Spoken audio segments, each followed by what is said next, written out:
Assalamualaikum warahmatullahi wabarakatuh. Mohon izin Bapak, mohon izin memperkenalkan diri. Sebelumnya, perkenalkan nama saya Nur Fitri Mulyasari, NIT 572011317511. Saya dari kelas K3A presensi nomor 20.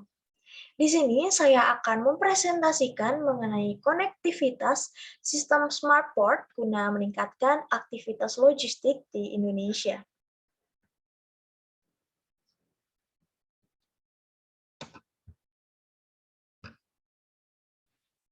Sebelumnya, di sini ada beberapa materi yang akan saya sampaikan.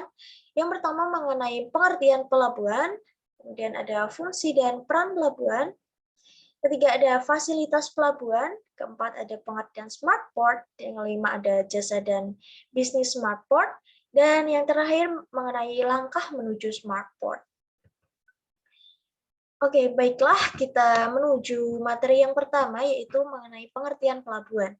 Di sini saya ambil pengertian pelabuhan dari Peraturan Pemerintah Nomor 69 Tahun 2001, Pasal 1 Ayat 1 tentang Kepelabuhanan. Pelabuhan merupakan tempat yang terdiri dari daratan dan perairan di sekitarnya dengan batas-batas tertentu sebagai tempat kegiatan pemerintahan dan kegiatan ekonomi yang dipergunakan sebagai tempat bersandar kapal, berlabuh, naik turun penumpang, dan atau bongkar muat barang yang dilengkapi dengan fasilitas keselamatan pelayaran dan kegiatan penunjang pelabuhan serta sebagai tempat perpindahan intra dan antar moda transportasi. Kemudian untuk pengertian kepelabuhan itu sendiri, kepelabuhan merupakan segala sesuatu yang berkaitan dengan pelaksanaan fungsi pelabuhan untuk menunjang kelancaran, keamanan, dan ketertiban arus lalu lintas kapal, penumpang, dan barang, keselamatan dan keamanan berlayar, tempat perpindahan intra dan antar moda, serta mendorong perekonomian nasional dan daerah dengan tetap memperhatikan tata ruang wilayah berdasarkan Undang-Undang Pelayaran Nomor 17 Tahun 2008. Selanjutnya, untuk peran dan fungsi pelabuhan itu sendiri, di sini peran pelabuhan yaitu sebagai memiliki peran strategis untuk mendukung sistem transportasi karena menjadi titik simpul hubungan antar daerah atau negara. Selain itu juga pelabuhan menjadi tempat perpindahan intra dan antar moda transportasi. Untuk fungsi pelabuhan itu sendiri dibagi menjadi 3. Yang pertama ada fungsi secara ekonomi, sosial, dan politik. Secara ekonomi, pelabuhan berfungsi sebagai salah satu penggerak roda perekonomian karena menjadi fasilitas yang memudahkan distribusi hasil-hasil produksi. Secara sosial, pelabuhan menjadi fasilitas publik tempat berlangsungnya interaksi antar pengguna atau masyarakat, termasuk interaksi yang terjadi karena adanya aktivitas perekonomian.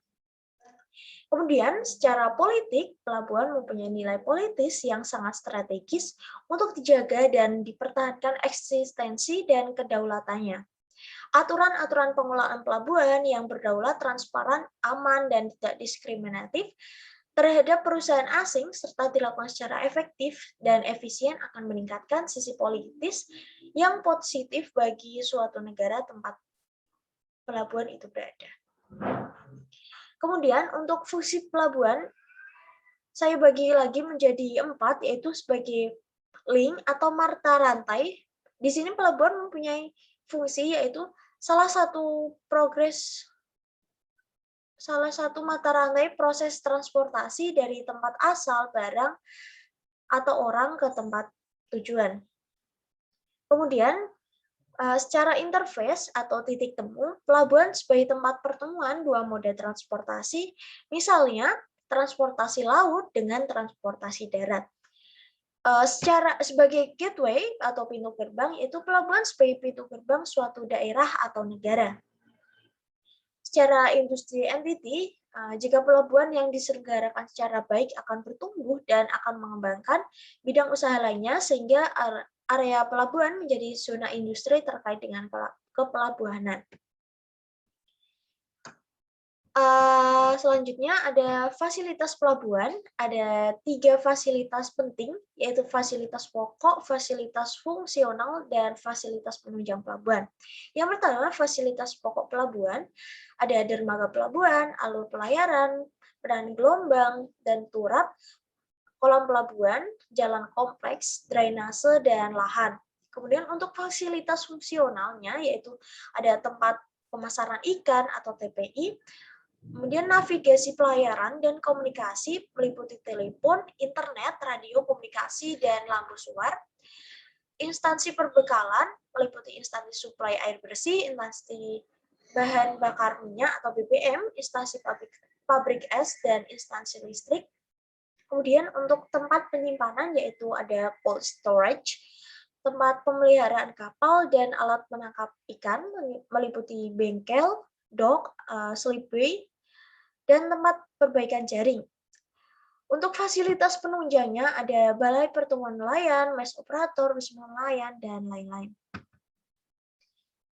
Nah, selanjutnya kita akan membahas mengenai smartboard. Sebelumnya, apa itu smartboard? Smartboard yaitu pelabuhan pintar atau sebuah sistem manajemen pengelolaan pelabuhan berbasis IT atau teknologi, khususnya dalam sistem logistik, memanfaatkan energi terbarukan, pengelolaan pelabuhan yang berkelanjutan. Dampaknya yang akan dihasilkan yaitu pengelolaan pelabuhan yang efisien serta ramah lingkungan. Peran sumber daya manusia di sini sangat penting dalam terwujudnya smartport, mengingat smartport adalah pelabuhan yang berbasis teknologi yang canggih, di mana sebagai kegiatannya dijalankan dengan kecerdasan buatan.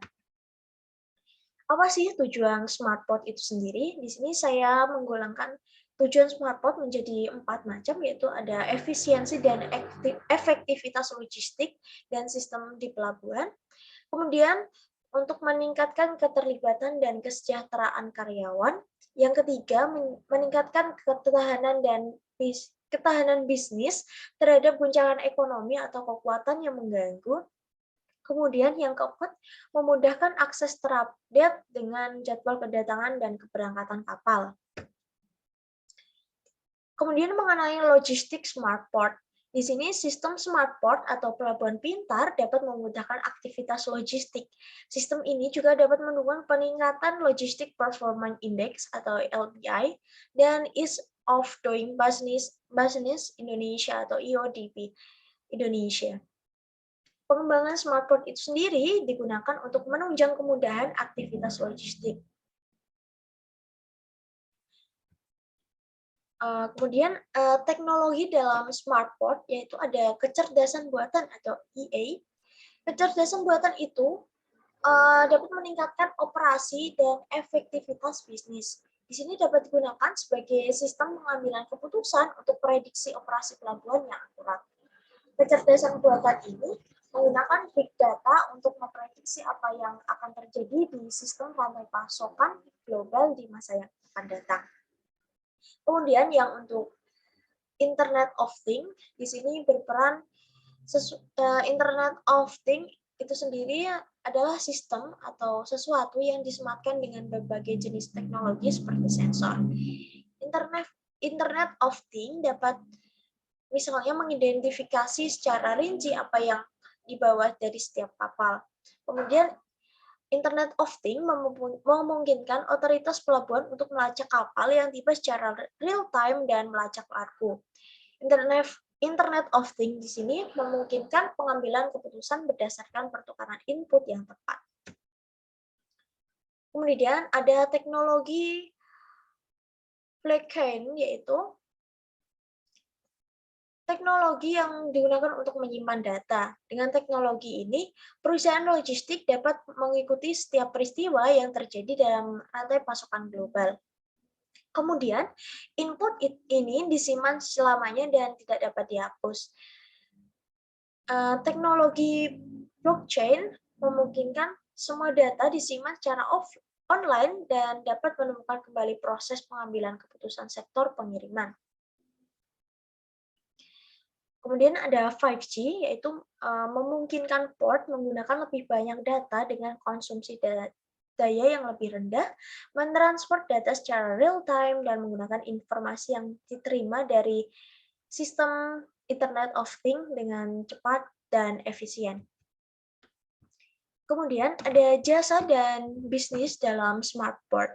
Untuk jasa dalam smartboard itu sendiri yaitu tenaga kerja manusia yang akan berkurang karena smartboard yang digunakan adalah mesin atau robot atau kecerdasan buatan.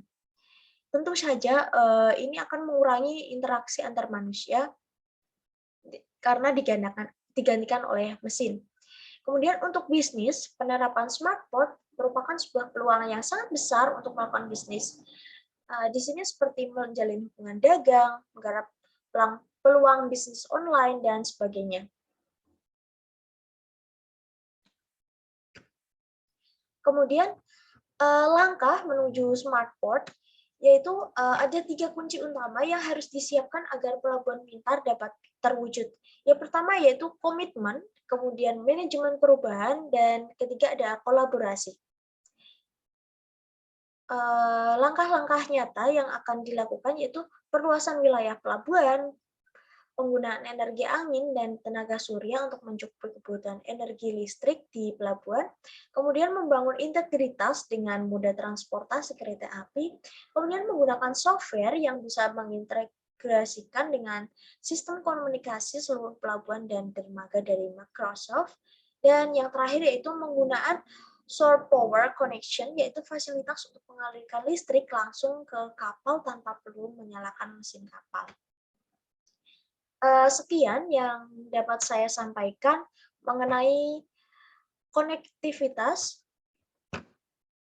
sistem smartboard guna meningkatkan aktivitas logistik di Indonesia. Apabila ada salah kata maupun perilaku saya yang kurang berkenan, saya mohon maaf yang sebesar-besarnya. Wassalamualaikum warahmatullahi wabarakatuh.